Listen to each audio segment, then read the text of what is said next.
हाँ, नमस्कार दोस्तों, स्वागत करते हैं आप सभी को आपका यूट्यूब चैनल अंदाज भोजपुरी। जी बता दें कि भोजपुरी गायक तूफान राज और शिवानी सिंह जी का एक बहुत ही हाई लेवल का वीडियो सॉन्ग आप सबके बीच आ रहा है। जी हाँ, सो गाना बहुत ही हाई लेवल का है, जिस गाने का आप लोग बेसब्री से इंतजार करते हैं। फाइनली उस गाने को रिलीज़ किया जा रहा है। जी हाँ दोस्तों, मैंने बताया था कि रानी एक्ट्रेस के साथ में एक बहुत ही हाई लेवल का वीडियो सॉन्ग तूफान राज का आ रहा है, तो फाइनली उसका रिलीज डेट आ चुका है। जी हाँ दोस्तों, गाने का बोल है मजनुआ ह रंगदार। जी, ये गाना बहुत ही हाई लेवल का लोकगीत है, बहुत ही हाई लेवल का सॉन्ग है। जी हाँ दोस्तों, यानी कि 2023 का सबसे सुपरहिट ये सॉन्ग होने वाला है। जी हाँ दोस्तों, मजनुआ ह रंगदार जो कि तूफान राज और शिवानी सिंह जी सॉन्ग को मिलकर पूरा की है। और ये गाना 11 तारीख को, यानी कि 11 तारीख को सुबह 6:15 पे आप सबके बीच देखने को मिलेगा साज म्यूजिक यूट्यूब चैनल के माध्यम से। जी हाँ दोस्तों, यानी कि 11 तारीख को 11 जनवरी को सुबह 6:15 पे गाना देखने को मिलेगा।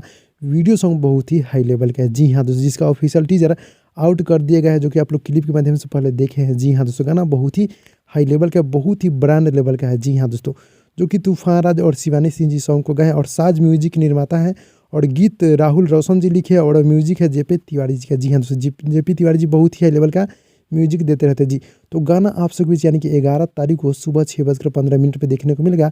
आप लोग रेडी हो जाएगा। जी हाँ दोस्तों, भाई लोग साज म्यूजिक से गाना छूटेगा। मिलते हैं अगली वीडियो में, तब तक के लिए धन्यवाद दोस्तों।